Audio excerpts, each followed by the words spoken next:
Assalomu aziz o'quvchilar ham hurmatli ustozlar. Misollar ko'rib davom ettiramiz. Bugungi sabaqda 17 ham 18 metrdan misollar ko'ramiz. 4-misol sızılmada iki sayohatchining harakat grafigi berilgan. Sızılma bo'yicha so'rovlarga javob berishimiz kerak. Misolning sheshimini o'tishdan oldin keling basta bu sızılma bilan tanishib olaylik. Sızılmada nizatlar suratlangan. Gorizontal, ya'ni o'ngga bag'ishlangan bu gorizontal ko'cherda vaqt o'lcham bo'yicha soatdagi ma'nosi 1, 2, 3, 4, 5, 6, 7 deymiz soatdagi ma'nosi berilgan.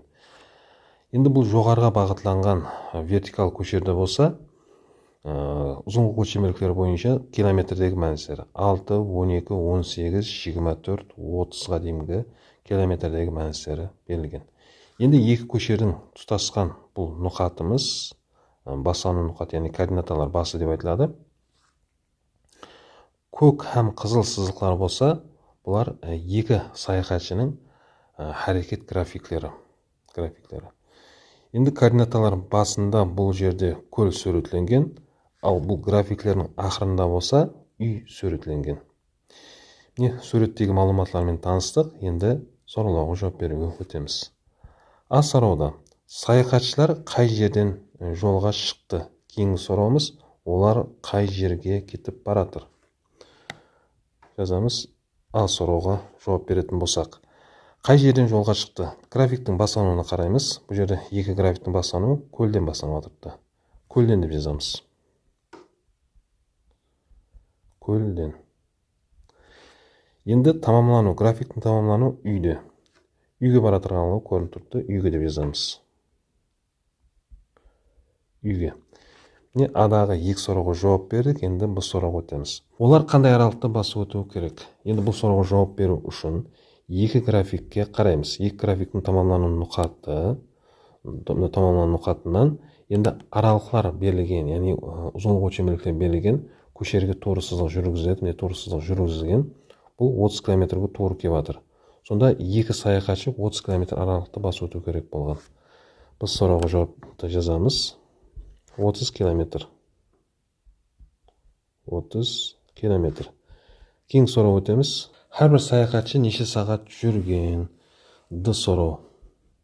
Endi bu so'rovga javob berish uchun iki grafikning tamomlanan nuqatidan vaqt o'lcham suratlangan ko'cherga to'g'ri siziq yurgizib, qaysi soatga to'g'ri kelganligini aniqlaymiz. Demak, bu yerda birinchi sayohatchining tamomlanan nuqatidan endi bu yerdan biz vaqt o'lchamiliklar berilgan ko'cherga to'g'ri siziq yurgizamiz. Bu 5 soatga to'g'ri kelyapti. Shunda birinchi sayohatchimiz 5 soat yurgan bo'ladi. Birinchi sayohatchi 5h deb yozamiz. Endi ikkinchi sayohatchi.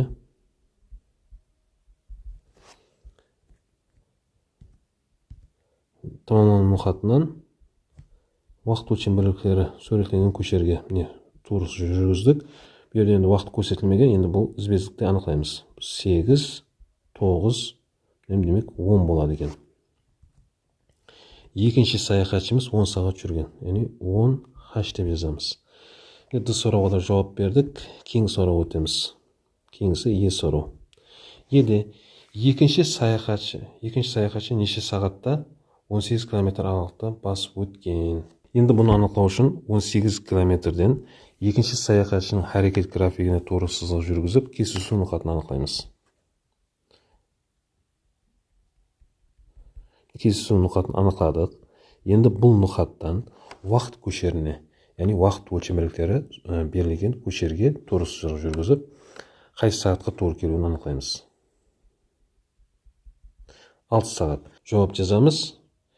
Ikkinchi sayohatchi necha soatda 18 kilometr araliqda bosib o'tgan? 18 kilometrda 6 soatda bosib o'tgan. 6 soat deb yozib qo'yamiz. Keyingi so'rov, har bir sayohatchi qanday tezlikda yurgan? Endi bu so'rovga javob berish uchun iki sayohatchining tezliklarini aniqlaymiz. Birinchi sayohatchi.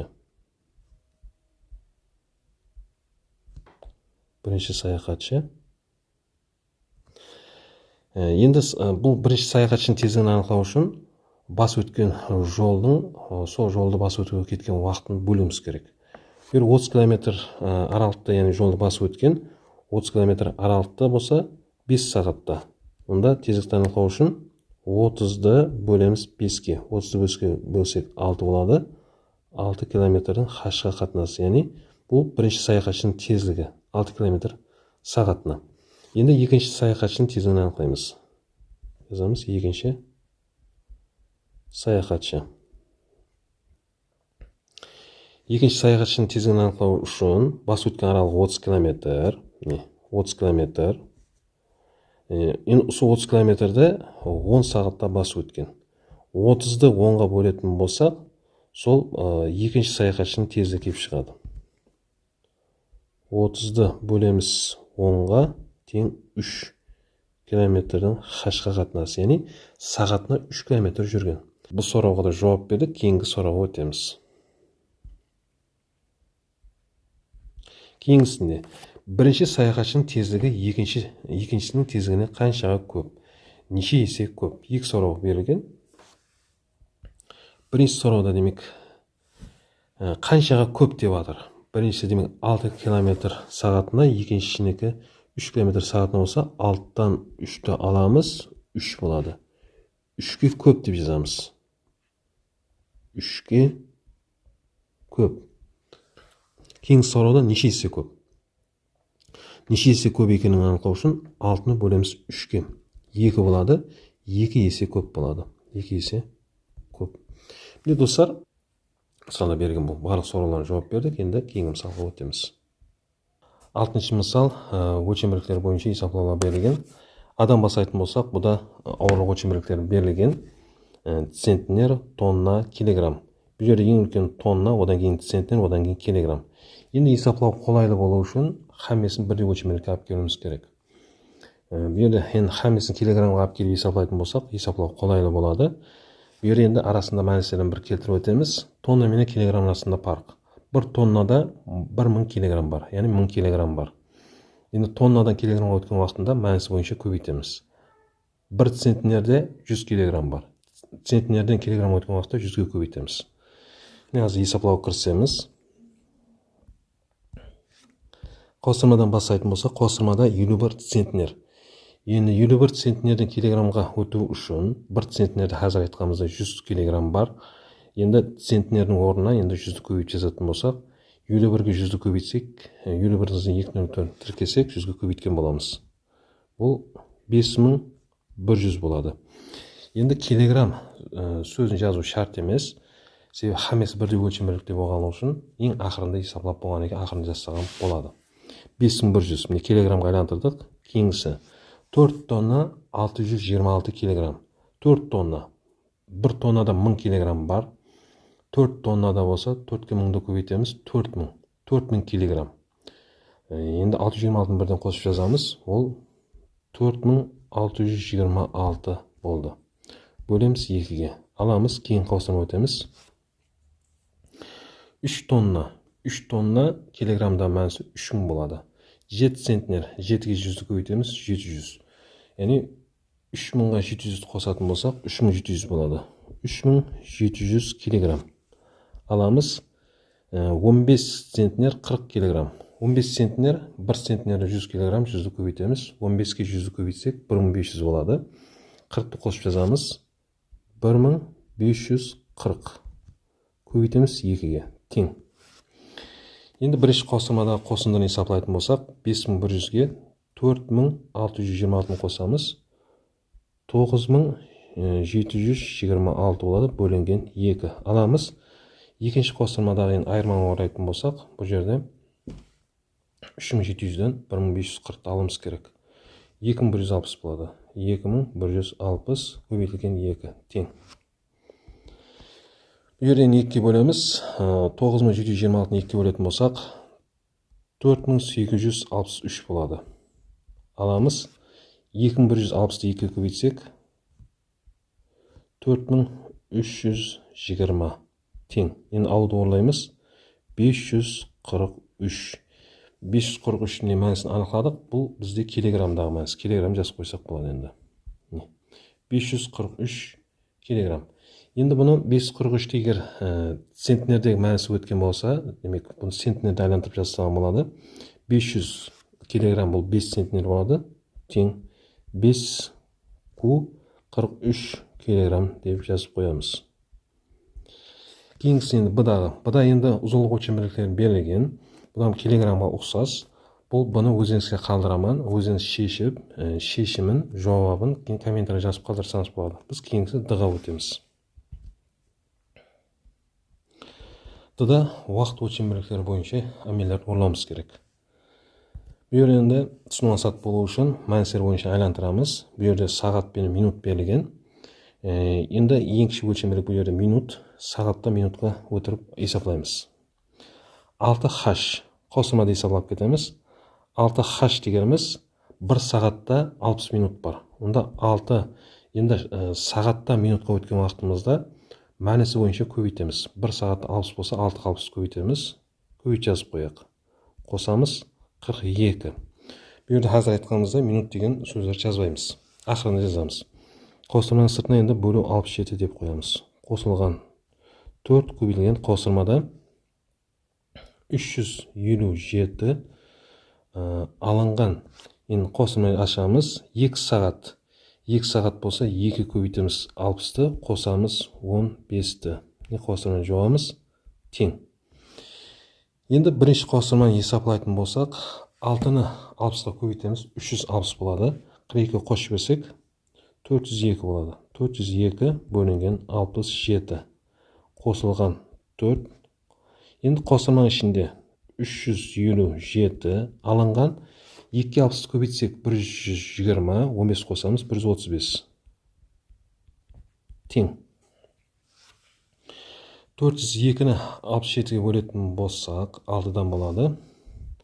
6 қосылған 4 көбейтілген. Қосылмадан енді 327-ден 135 алымыз керек. Бұл 222 болады. 222 деп жазамыз. Тең. Енді бұл жерде қосу мен көбейту берілетін болса, көбейтуді бірінші орламыз керек. 4-ке 222-ні көбейтсек, 6 қосылған 888.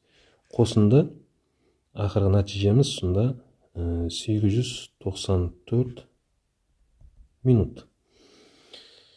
Минуттың демек 60 минуттан кейін сағатқа өтіледі. Бұл жерде енді 60-тан көп болғаны үшін енді сағатқа айландырғанымызда мақұл. Оның үшін 894-ті 500 сонда бөлеміз 60-ға. 14-тен болады. 14-тен бөлсек бұл жерде 840 аламыз 54. Сонда бұл жерде 894 минут дегеніміз бұл 14H, яғни 14 сағат 54 минут дегенді аңлатады. Мысалда берген барлық А менен Д-ны есапладық. Бұны өзіңізге қалдырамын. Кейін біз кейінгі мысалға өтеміз. Сегізінші мысал, берілген теңдемелер шешуіміз керек. Біріншіден бастаймыз. Жазамыз 487 алынған.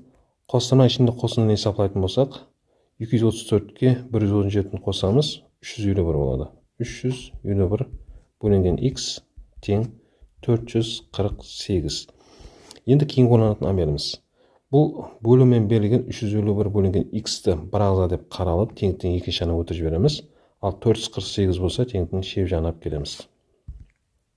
Қарама-қарсы белгімен. 487, 448 енді теңдіктің шеп жағына қарама-қарсы белгімен өтетін болса, алдына минус түседі.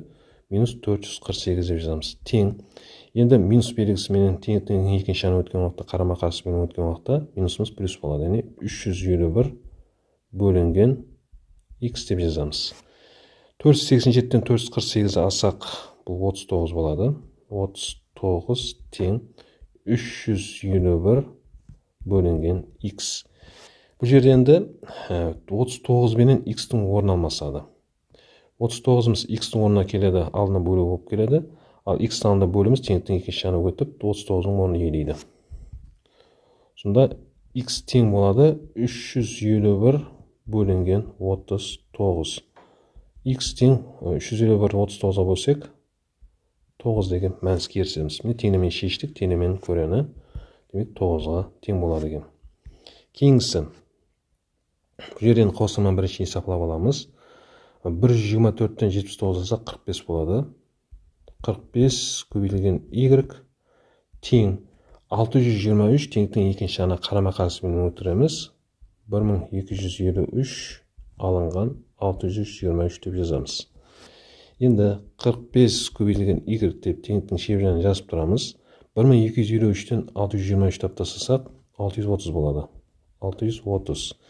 Енді y-ке көбейтумен біріктірілген бұл 45-ті теңдіктің екінші жағына керамен өтеді, яғни бөлумен өтеді. Y тең сонда 630 бөлінген 45. Y тең 14. Кейін теңдеумен шештік. Берілген екі теңдеумен мәнісін таптық. Кейінгі мысалға өтеміз. 9-шы мысал логикалық мәселе берілген, мәселенің шартын оқимын. 3 саяхатшы бір жағадан екінші жағаға өту керек. Олардың ықтиярында 120 кг жүкті көтере алатұғын ескі қайық бар. Бірінші саяхатшының салмағы 70 кг, екіншісінің салмағы 50 кг, үшіншісінің салмағы 80 кг. Олар басқа жағаға өтіп алу үшін қандай әрекет ету керек? Мәселенің шешімі түсінікті болу үшін суретіп көрсетуге әрекет етемін. Мәселенің шешімі. Міне бірінші жағада 3 саяхатшы тұрыпты. Біріншінікі 70 кг ауырлығы, салмағы, екіншінікі 50, кейінгісінікі 80. Бұл жерде ескі қайық 120 кг көтере алатұғын ескі қайық. Енді екінші жағаға өту керек. Не істейміз? Бірінші нәубетте 70 һәм 50 кг ауырлықтағы екі саяхатшы бірінші қайыққа мініп, екінші жағаға қарап әрекетленеді. Екінші жағаға барғаннан кейін 70 кг ауырлықтағы, яғни салмақтағы саяхатшымыз екінші жағада қалып, 50 кг салмақтағы саяхатшымыз қайтып бірінші жағаға қайтып келеді. Қайтып келгеннен кейін өзі бірінші жағада қалып, һәм 80 кг ауырлықтағы саяхатшымыз екінші жағаға қарап қайықта әрекетленеді. 80 кг-дағы ауырлықтағы саяхатшымыз екінші жағаға барғаннан кейін өзі қалып, ал 70 кг ауырлықтағы саяхатшымыз қайыққа мініп бірінші жағаға қарап қайтады. Бірінші жағаға келгеннен кейін өзі һәм 50 кг салмақтағы саяхатшыны алып, екеуі біргелікте екінші жағаға қарап әрекетленеді. Сонымен 3 саяхатшы екінші жағаға осы көріністі демек екінші жағаға қарап өтіп алады екен. Достар, осымен бүгінгі сабақты жұмақлаймыз. Видео пайдалы болған болса, лайк басып, каналға ағза болып қойын. Кейінгі сабақтарда көріскенше. Қош сау боласыздар.